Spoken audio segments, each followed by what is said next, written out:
ये 7 दिन, ये तो आज आपको भाजपा की जो प्रेस कॉन्फ्रेंस हुई है उससे मालूम ही चल गया है। मतलब उनको शायद कुछ शालीनता या उसकी सीमाएं थी, नहीं तो वो काफी कुछ बोलते उनके प्रवक्ता। लेकिन जो भी बोल रहे थे ठीक बोल रहे थे, लेकिन उन्होंने उसमें ये नहीं बताया कि पिछले साल जो बाली इंडोनेशिया में जो G20 का समिट हुई थी, वहां पे इंडियन जो पब्लिक है उसको केवल ये दिखाया गया, डिनर टेबल पे मोदी जी उठे और पीछे मुड़ के खुद जिनपिंग से हाथ मिलाया। लेकिन उन्होंने ये नहीं बताया कि उनकी बातचीत हुई थी शी जिनपिंग से। ये खुलासा 8 महीने बाद चाइना के विदेश मंत्रालय ने किया कि प्रधानमंत्री मोदी और इनकी बातचीत हुई है। फिर जब प्रेस ने पूछा तब अरिंदम बागची ने उसको हाँ भरा।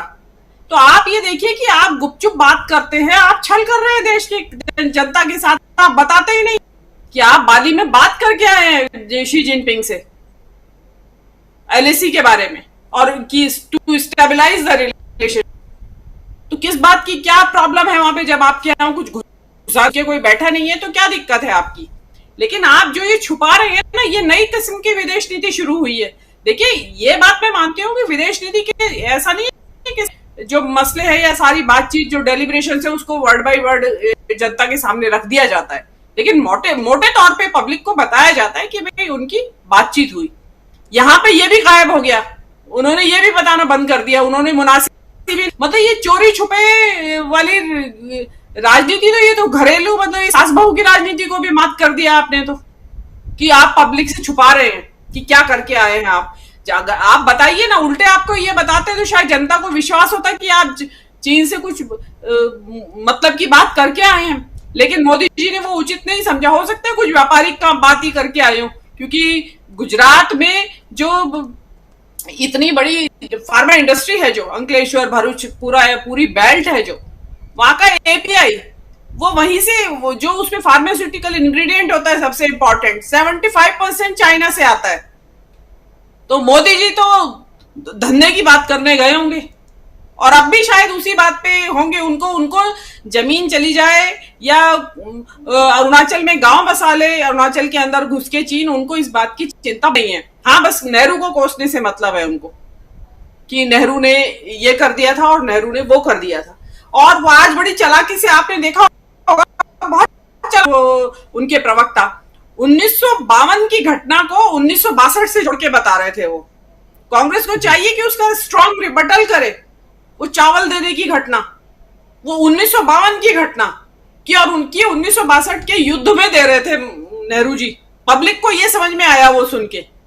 तो ये क्या है, ये लोग झूठ का पुलिंदा है। और राहुल गांधी के लद्दाख जाने से इनको यही बेचैनी है, क्योंकि इनकी तो घिग्गी बंदी रहती है चीन के सामने।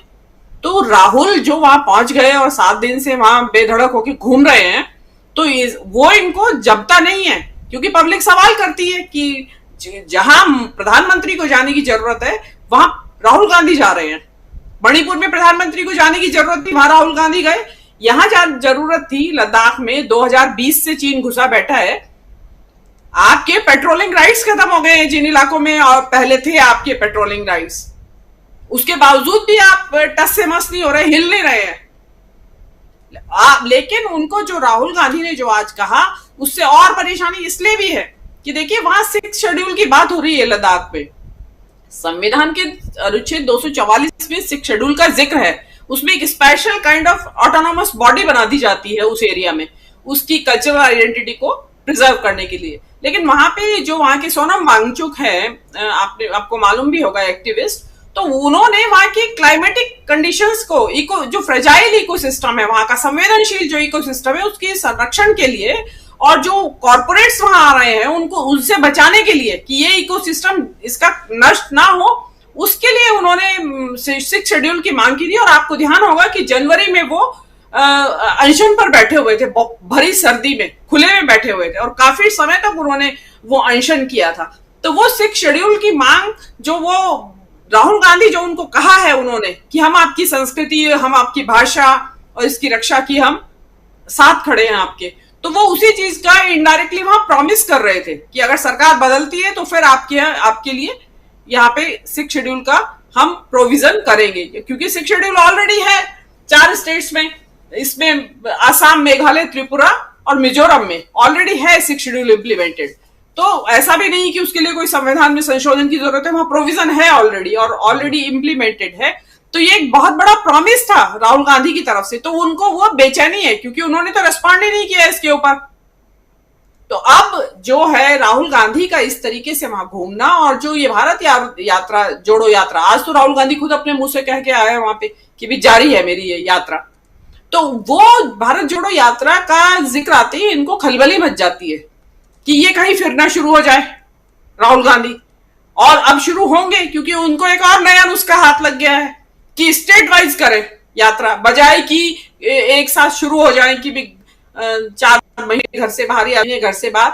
राहुल गांधी का मुझे ऐसा लगता है नुस्खा अभी ये नया ये है कि एक एक स्टेट को लेते जाइए और उसके जो इंपॉर्टेंट रीजन्स है, जो उनको लगता है कि जहां उनको जाना चाहिए पब्लिक की बात सुनने के लिए, तो वो अब इस तरह की ये यात्रा शुरू कर देंगे और जाएंगे। हो सकता है पैदल भी हो, पार्शियली पैदल हो, कुछ व्हीकल के ऊपर हो, मोटरसाइकिल है या ट्रक है या जो भी कुछ है। तो उसका वो एक बड़ी खतरे की घंटी है इनके लिए 2024 में राहुल गांधी का सड़क पे इस तरीके से दोबारा बातचीत करना। और आप ये देखिए कि इस कारगिल में, लद्दाख में, लेह, जहां भी राहुल गांधी गए वहां पे बहुत जबरदस्त पब्लिक रिस्पॉन्स मिला है उनको। वो बहुत छोटी जगह, वहां बाहर से नहीं आते लोग कि भाई बराबर के राज्य से लोग आ गए, कि मध्य प्रदेश में रैली हो रही है तो राजस्थान से और आजू बाजू के स्टेट से भीड़ आ गई, वहां जा ही नहीं सकती भीड़, वहां की लोकल भीड़ है वो सारी। तो वहां पे जो वो भी उनको एक परेशानी का उनके लिए वायस है। तो उसके लिए उनके पास शब्द तो पहले ही नहीं होते थे राहुल गांधी के लिए अच्छे, तो अब उनको बहाना मिल गया है कि किस छड़ी से पीटे। तो वो इसी तरीके से कि चीन के मामले में राहुल गांधी ये, गांधी परिवार वो, ये उनका चलता रहता है और आगे भी चलेगा। जी राजीव जी। जी बिल्कुल, फीका पड़ने लगा है मीनू जी। जाएंगे तो मोदी ही, अब ये मान लिया जाए, जाएंगे तो मोदी ही। जी जी हाँ जी, प्लीज अपनी बात रखिए।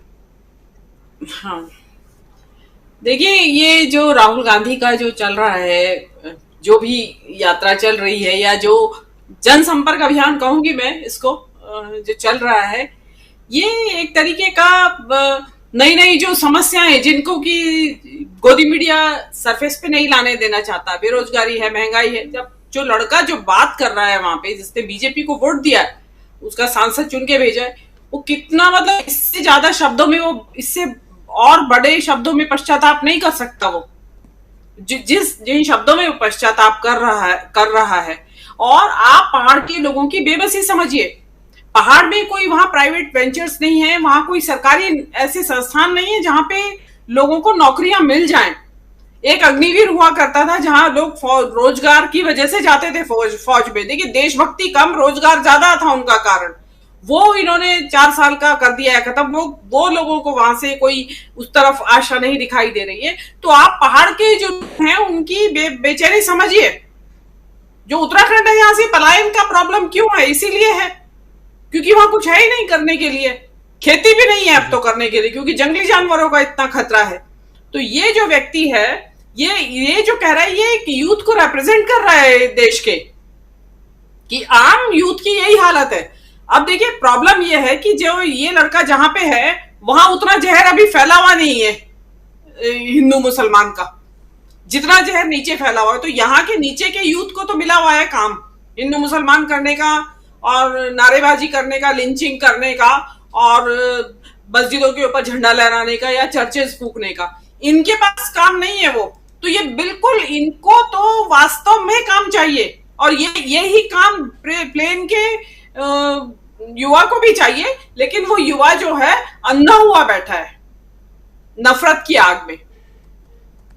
तो ये बहुत बड़ा, जिस चीज को कहते हैं कि एक इतना बड़ा डायमेंशन है इस चीज का, कि जो कोई समझना नहीं चाह रहा है। मतलब जो मौजूदा सरकार है, केंद्र का जो निजाम है, वो तो समझना ही नहीं चाह रहा है कि वो, क्योंकि समझने का मतलब होता है कि इसको एड्रेस करना, इस समस्या को। और समस्या को एड्रेस कहां से करेंगे? वो तो कहें हम रोजगार नहीं दे सकते हमने कभी नौकरियां देने का वादा नहीं किया था। 2 करोड़ नौकरियों का वादा किया था हर साल का। अभी तक तो 18 करोड़ नौकरियां लग जानी चाहिए थी। अब जाके प्रधानमंत्री जी 70,000 नियुक्ति पत्र बांट रहे हैं।